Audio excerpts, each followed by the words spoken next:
Hello, good morning. Hi, Jessica. How are you doing? Good. Thank you for having me. Yes, it's good to have you here. I'm Jessica DeWitt. I'm one of the editors here at the Network in Canadian History and Environment. Oh, back online. I've done that so many times during these. Anyways, this is It our might fifth happen again. conversation. It's our fifth conversation of season 2. And today I am joined by Daniel Rück. Do you want to tell us more about yourself? Well, I'm a settler historian. My ethnic background and for geographical background is Central European and British Isles of my family, and I'm a historian living in the Ottawa-Gatineau area on unceded Algonquin territory. Awesome. So I invited you here today because in September, I believe, right? Your new book, The Laws and the Land, the Settler Colonial Invasion of Gawanaki in 19th Century Canada was published by UBC Press. So we're going to chat about that today. It's a great book. And first, I wanted to talk to you about how you came to this topic, what got you interested in this region, what got you interested in the legal history of it, etc.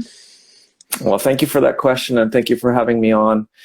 I think there's lots of different ways that we get interested in the things that we decide to study, but one of the things I've always been interested in is my own family history and where we come from and how did we become who we are.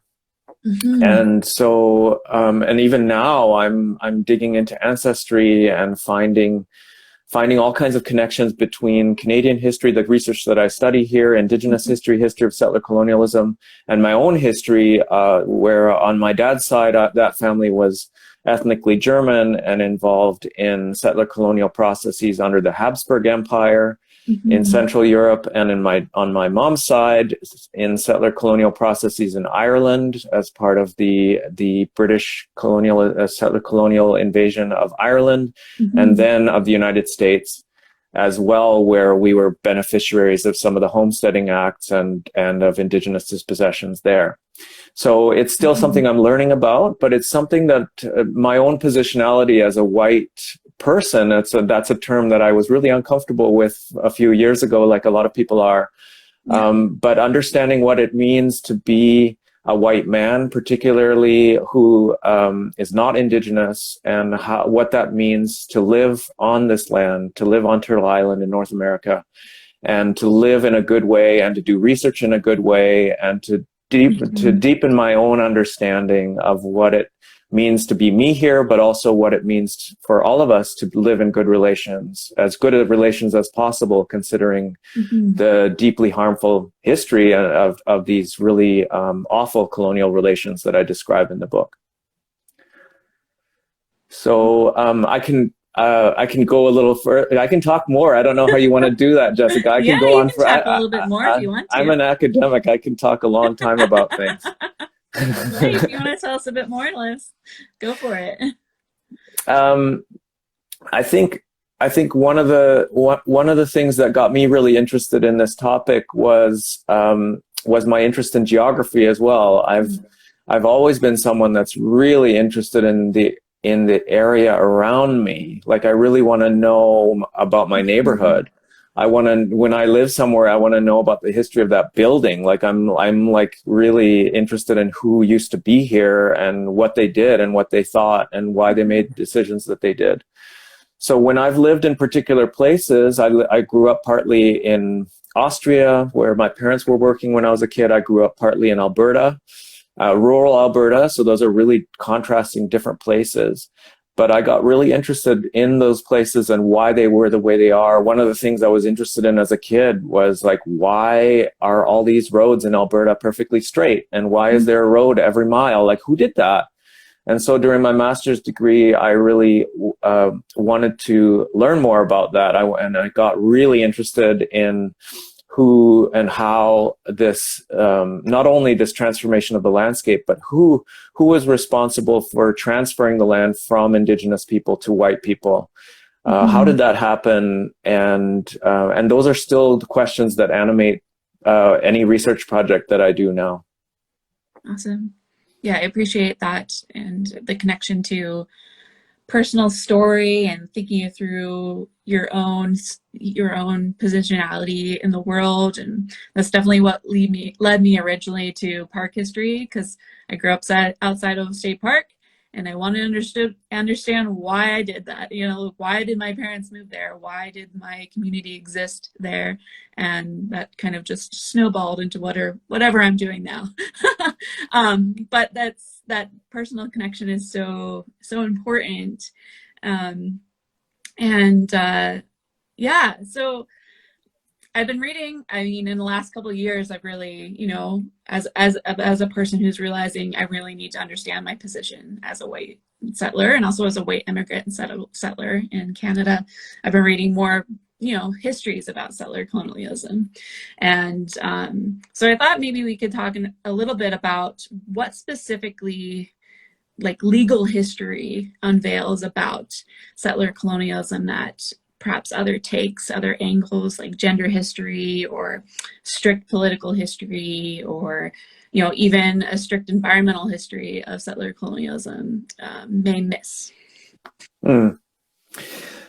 I really like that question, except I don't like the part about like what the others miss, because I really wouldn't want to frame this as something that does something spectacular that others don't do. Yeah. Because what I really appreciate about history, actually, and especially about intersectional approaches to history, is that we can, like, for example, just to give you an example, gender historians have done amazing work on legal implications on gender and sexuality.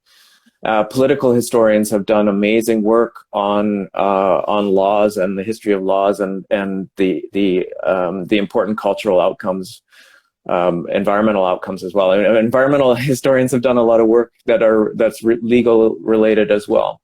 So I wouldn't say what I'm doing is like totally earth shattering. I stand on the shoulders of a lot of really of a lot of historians and other scholars who have done amazing work. And also a lot of the teachers in Kahnawake who have without whom I wouldn't have been able to do what I do. But I didn't initially think about my work as legal. And it was my supervisor that encouraged me to think about it as legal history. And I was like, oh, maybe it is. And I think what I like about legal history is that it helps us to talk about formal power, right? Mm-hmm. There's all kinds of power. There's power in the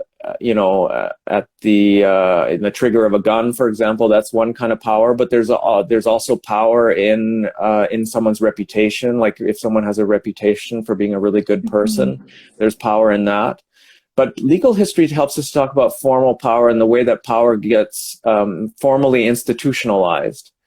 And then I think one really interesting thing, I think people who look into legal history are often really, really hyper aware of the way that culture influences law, right? We're all aware that when there's a Supreme Court decision, it's influenced by like popular opinion, or it doesn't exist in some kind of vacuum.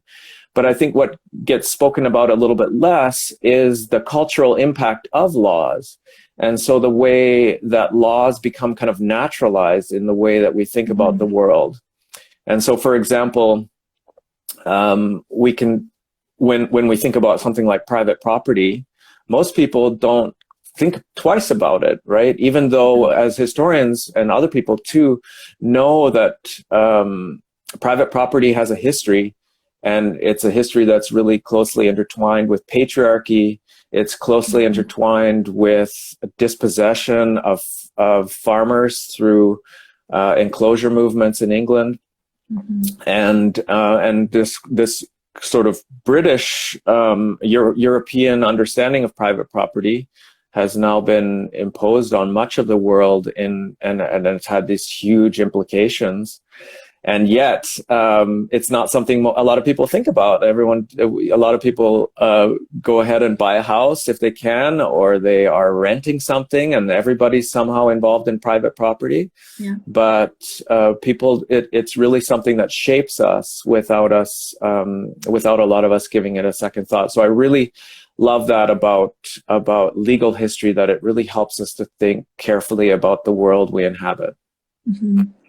Yeah, I appreciate you pushing back on my question, because that was kind of, I was thinking of an MA professor I had, a professor I had in my MA, who was very like, legal history is like it's, he kind of worshipped it and didn't really connect it to a lot of other things. Like he didn't see it as, he saw it kind of as the pinnacle, and then everything else was kind of, rubbish. And so that's kind of like what I was thinking about when I was asking that question. And I'm in my own work, I'm always looking at breaking down like these strict fields of study and stuff, because everything is so interconnected. And I also appreciate, thinking about legal history. And I love how you use the term like slow violence in your post on NiCHE, and how these laws are kind of like showing the slow violence of settler colonialism. And I think that's such an important idea, because a lot of the ways that people think about racism and racist actions are, those flashy things that happen. And these laws are the things that are kind of, they're just there. Oh, we lost Dan. Hopefully he'll come back. Oh my gosh, he said he just had a power outage. Anyways, so as I was saying, let me see if I can get Dan back in here.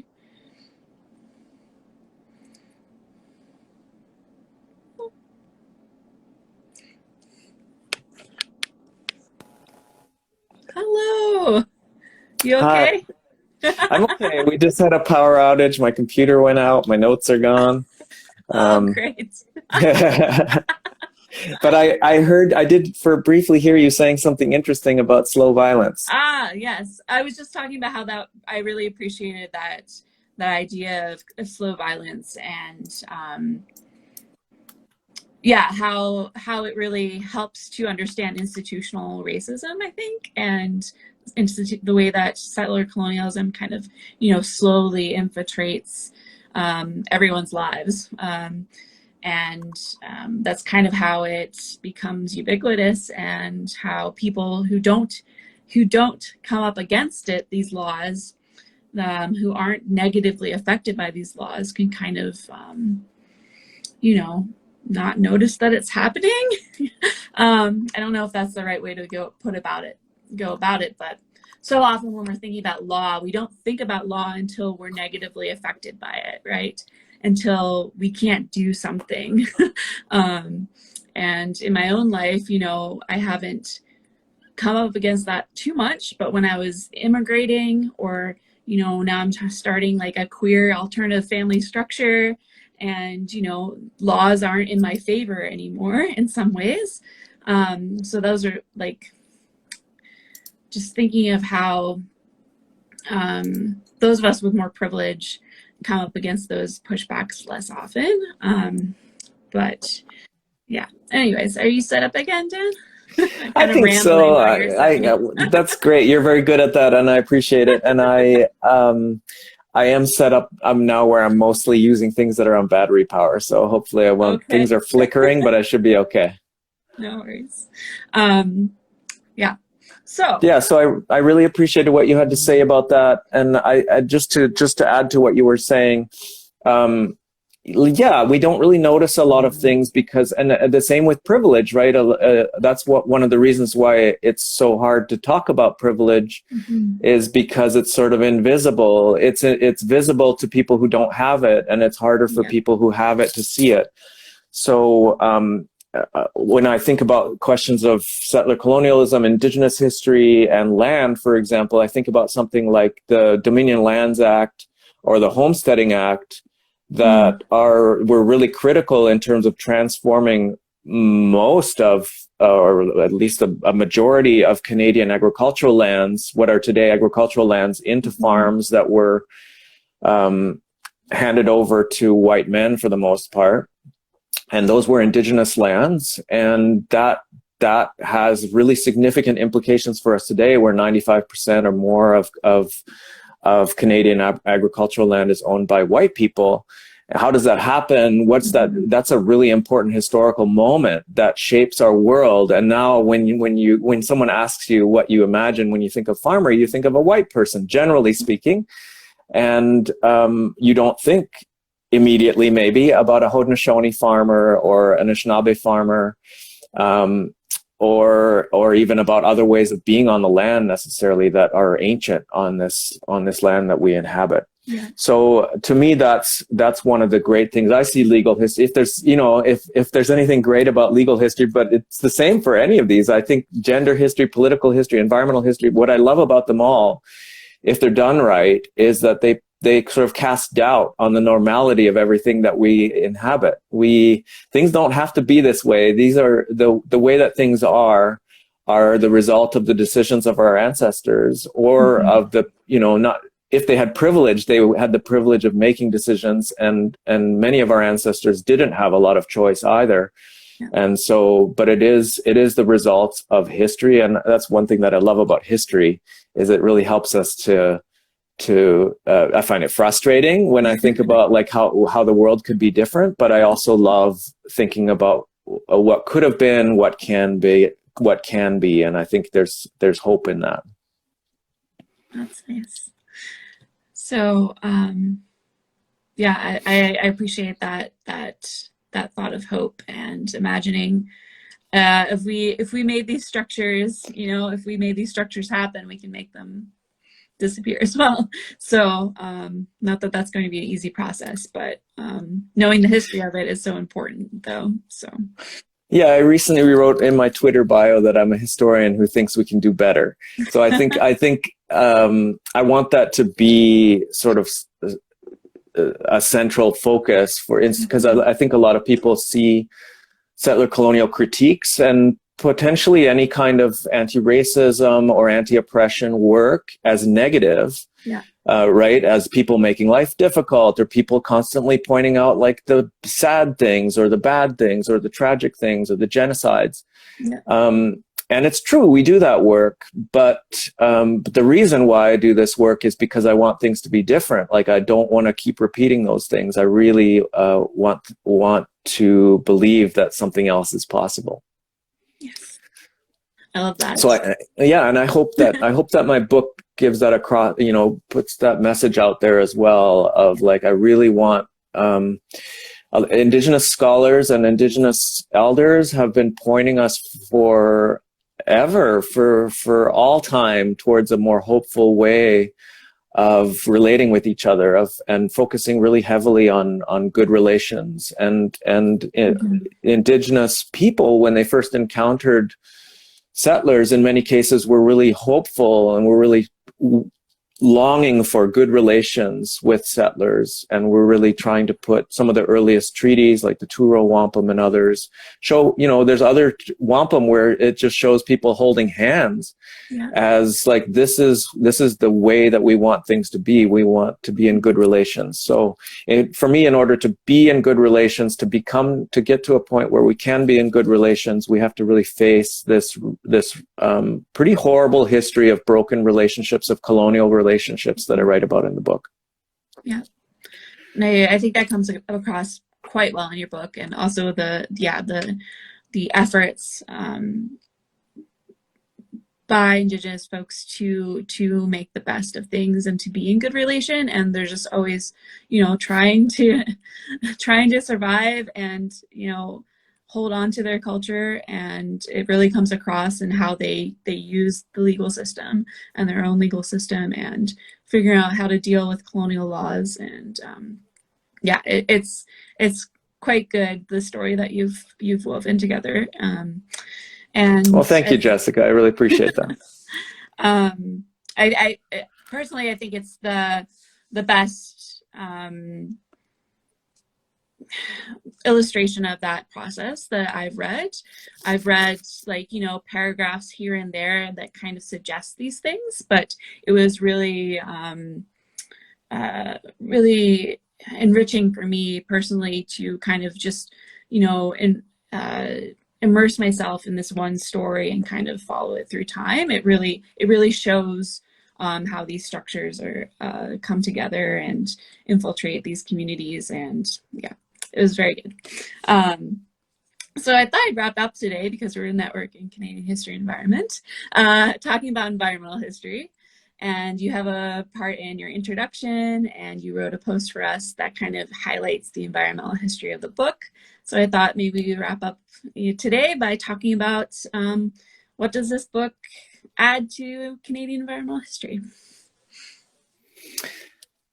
Yeah, this is another really good question here, and I love the idea of enriching, right? Because I don't feel like this book does anything particularly earth-shaking in that it's really building on other work that's been done. It's building on other really important work done by environmental historians. It's building on really important work done by Indigenous historians, legal historians, all kinds of people who have been my teachers and mentors. But I think the way that it connects to environmental history is that it's really about our collective relationships with each other and with nature. So it's how we live together on this land. And we know, like, environmental historians spend a lot of time trying to think about what's the definition of environmental history. And usually it comes down to something like, well, it's human relations with the environment or with other creatures or with the earth. And I think what I've tried to get at in this book is what the connection is between living together as people and living on the land in a good way at the same time. And this is what Indigenous people have been pointing us to for a long, long time.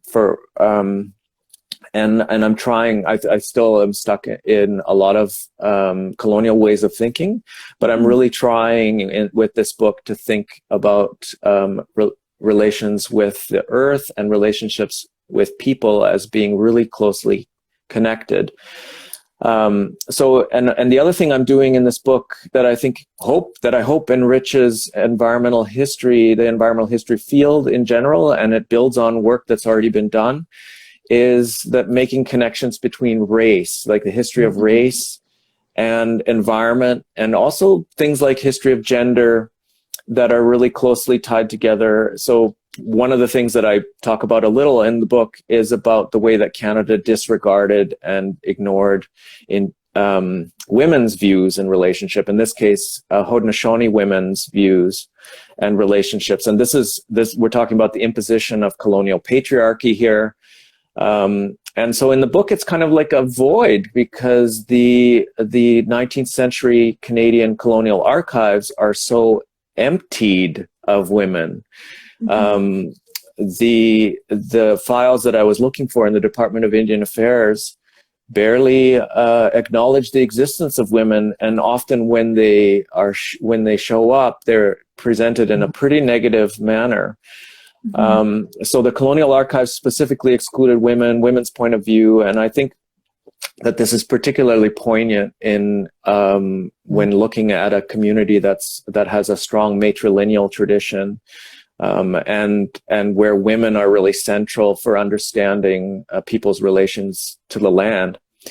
So that's where I think the book can make contributions, is by really, I hope, by continuing these conversations, these intersectional conversations about race, gender, environment, and how they're really closely connected.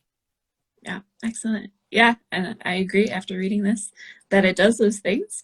And we did include it in our 10 books to contextualize the environment. 10 books to contextualize the environment in settler colonialism.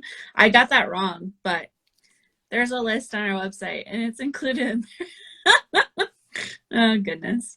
Anyways. Thank you so much for the work that you do, Jessica. You're doing fantastic work. Oh, thank you. I appreciate that. I enjoyed our chat today, even with our little, power outage issue. We got through it. So I encourage everyone to check out this book. It's at UBC Press, and I'm sure you can get it. I bought it at my local bookstore, Turning the Tide. So I'm sure you all can do that as well. Yeah. Thanks, Dan. Thank you so much, Jessica. Take care. Bye.